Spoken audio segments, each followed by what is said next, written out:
My wife and I have been together for 6 years. In everyday life, everything was fine. We have a child who's 1.5 years old. My wife is an incredibly beautiful woman with a stunning figure, long legs, a petite chest, and velvet soft skin. I loved her very deeply, truly and completely. Now, to the main part. My wife worked for a small private company. Why do I call it a small shop? Because a workplace where the team isn't united or responsible, or worse, rotten, can't be called a proper company. How do I know this? Let me tell you. I didn't want her to attend their office party.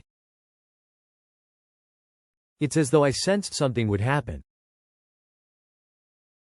For 2 weeks before the party, she was busy preparing, shopping trips, picking out a dress, heels, and even perfume.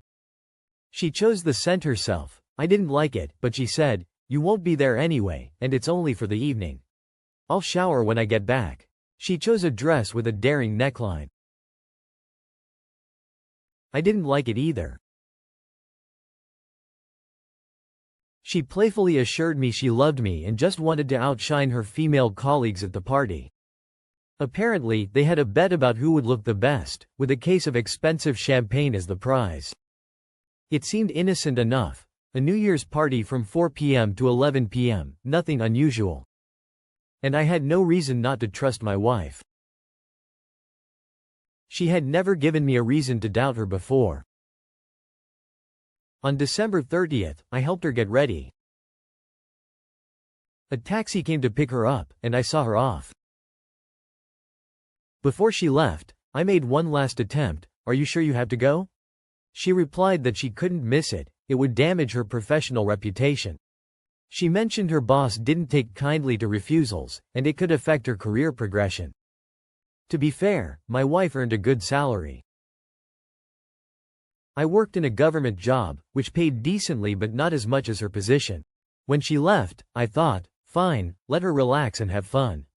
She'd attended work events before, and I'd always let her go. But this time, something felt off, a strange emptiness inside me, a sense of unease. It gnawed at me all night. At 10 p.m., I called her. The music was so loud I had to shout into the phone. I asked when she'd be home. She said the party was continuing, and she'd be back a couple of hours later. Amidst the noise, I heard a man persistently calling her to dance. But she didn't return at the promised time. When I tried calling again, her phone was switched off. She came back the next evening, just 4 hours before New Year's.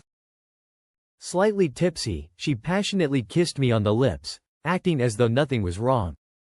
I hadn't slept the entire time she was gone. Every 15 minutes, I'd been calling her, her friends, and even her colleagues. I was on the verge of going to the police. When she finally came home, the first thing I asked was why her phone was off. She gave me a wide-eyed, innocent look and said, "Oh, was it off?" I didn't even realize. She claimed it must have switched off accidentally. After a quick shower, she went straight to the kitchen to prepare the last bits of food for New Year's, though I'd already done most of it. As she busied herself, I couldn't shake the feeling that something was wrong. I kept asking her where she'd been, but she brushed me off, saying, "We'll talk later." At midnight, she clinked glasses with me, spoke about love, our child, and our future, even climbing onto my lap and kissing me. But it all felt forced, unnatural. This wasn't how she usually behaved. I knew she was hiding something. After 3 glasses of champagne, she got tipsy and went to bed at around 2 a.m. the next morning. I didn't wake her. I knew where they'd had their party and decided to go there. An hour later, I was at the venue, which turned out to be both a restaurant and a hotel. I spoke to the head of security, a woman in her 50s. She confirmed that my wife's company had booked the place, including hotel rooms, for the night. She refused to show me the security footage, citing confidentiality. But as the saying goes, a donkey loaded with gold can take any fortress. I found a guard who, for a sum of money, gave me access to the footage and even copied it onto a flash drive. What I saw destroyed me. The footage showed my wife, not overly drunk, heading to a room with a man who had his arm around her waist. They stopped in front of the room, kissed passionately, and went inside. An hour and a half later, the man left the room but returned 10 minutes later with another man. The footage partially captured what happened in the room. My wife was with both men, together.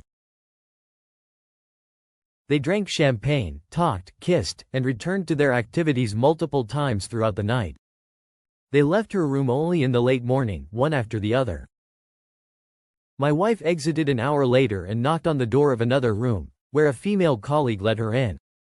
By evening, the two women left together and got into a taxi. I drove home like a madman, nearly crashing several times. When I got back, my wife greeted me with concern, asking where I'd been and why my phone was off.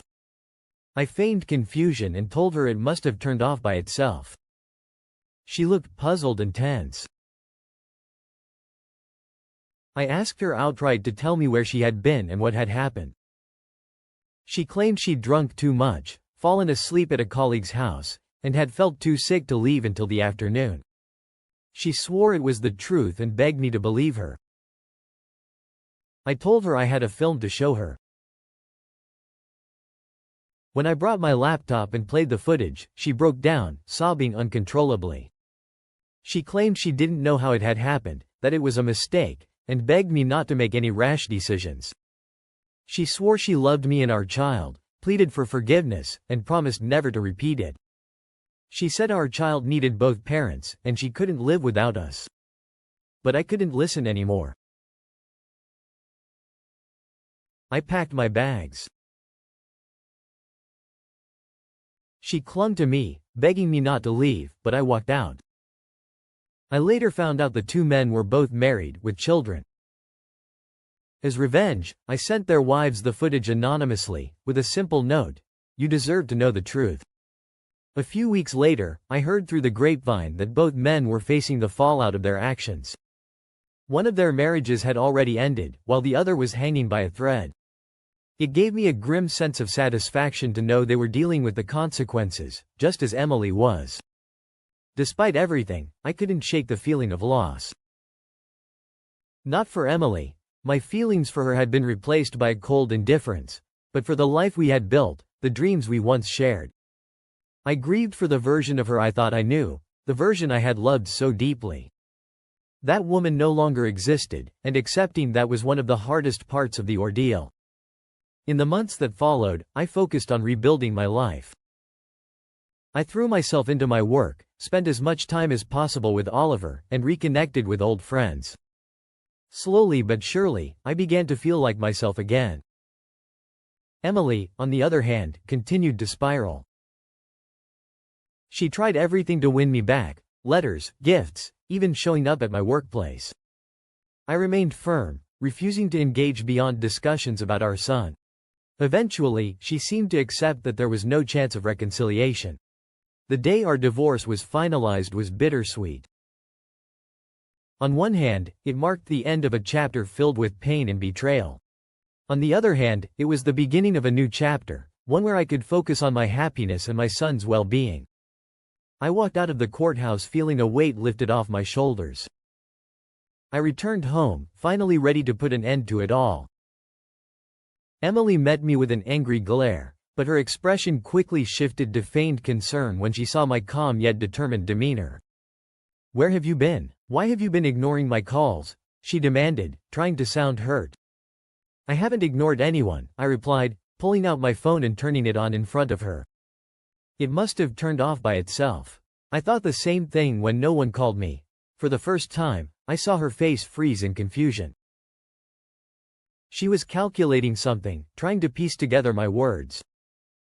I saw the tension in her expression and knew she was trying to figure out if I suspected anything. That's when I asked her directly, "Would you like to tell me the truth about where you were that night? Just tell me everything honestly." Emily hesitated for a moment but then claimed, "I was at the party. I had too much to drink, so I left with a friend. I stayed at her place because I felt too sick to come home. I slept there, and in the morning, I couldn't leave because I was still feeling ill." I looked her straight in the eyes and asked, "Are you sure that's the truth?" She nodded quickly, fear flashing across her face. "Yes, James. I swear, that's exactly what happened. Why would I lie to you? There's no reason for me to lie." "Well then," I said, "why don't we go and thank this friend of yours together? Maybe even wish her a happy new year while we're at it?" Emily's face went pale. No, I can't. I don't feel well. Besides, I'd have to put on makeup, and she told me she was going to visit her parents today. She won't even be home." That was the breaking point.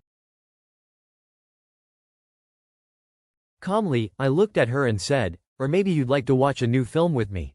A special one where you're the lead actress." Her fear became palpable.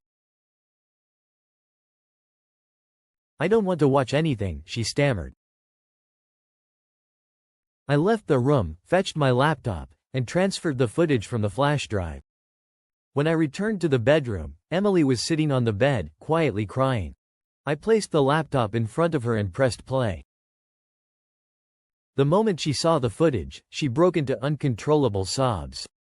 Through her tears, she blurted out a chaotic stream of excuses. "I didn't want to do it. I was drunk. They forced me. It wasn't my fault. Please, James, believe me. I love you and Oliver. I didn't mean for this to happen," I interrupted her. "If they forced you, then let's go to the police and file a report."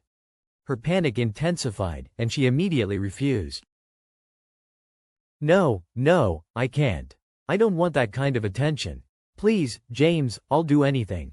Just don't do this." I stood up, my voice rising for the first time. "Emily, what were you thinking? When you brought that man into your room, did you think about your family? About Oliver? About me? What were you thinking when the second man joined you? Was I anywhere in your thoughts that night?" Her sobbing became quieter, and she seemed to retreat into herself. She finally muttered, "I didn't want it to happen. I don't know. I wasn't thinking. But I love you, and I love our family. Please, don't leave me." I didn't answer her. Instead, I walked to the wardrobe, pulled out my suitcase, and started packing my things. She sat frozen, watching me in silence. But when I picked up my suitcase and headed for the door, she broke down completely. Emily threw herself at me, clinging to my coat, screaming, "Don't go, James. Please, don't leave me. I'll do anything, I swear. I'll never touch another man again. I promise." Her grip on my coat was so tight I nearly tore it trying to get free. Eventually, I managed to pull her hands off me, opened the door, and left. I called my mum on the way and asked her to keep Oliver with her for the rest of the holidays. I told her not to answer Emily's calls under any circumstances and to ensure Oliver stayed safe. I also suggested she take him to visit family out of town for a while, just to be sure. That night, I checked into a hotel, ordered food and alcohol, and lay on the bed with the television on. I drank, ate, and relived the events of the past few days, over and over. Eventually, I passed out into a drunken sleep. The next day, Emily's father called, asking when we'd come to visit for New Year's. I simply told him, "We won't be coming," and hung up. I returned home later that day, ready to deliver my final decision. When I arrived, Emily was waiting for me, her face filled with a mixture of hope and fear. Before she could say anything, I told her, "I've made my decision. I'm filing for divorce. I've thought it through, and I know I'll never be able to forgive you. You're free to live your life, but not in my home. This flat was bought before our marriage, and it's mine. You need to leave." She tried to protest, bringing up Oliver, begging me to reconsider. But I cut her off. "I'll be fighting for custody. Your behavior is proof enough of your inability to be a responsible parent. Oliver deserves better." I walked out before she could say another word. Later, I tracked down the two men from the footage. Both were married, with children. I gathered as much information about them as I could and sent their wives the video anonymously. I don't know how things turned out for them, but that wasn't my concern. I had done what I felt was right. And so, my life began anew. It wasn't easy, but with time, I healed. Oliver and I are doing well now, and I've finally found peace. As for Emily, she'll have to live with the consequences of her actions for the rest of her life.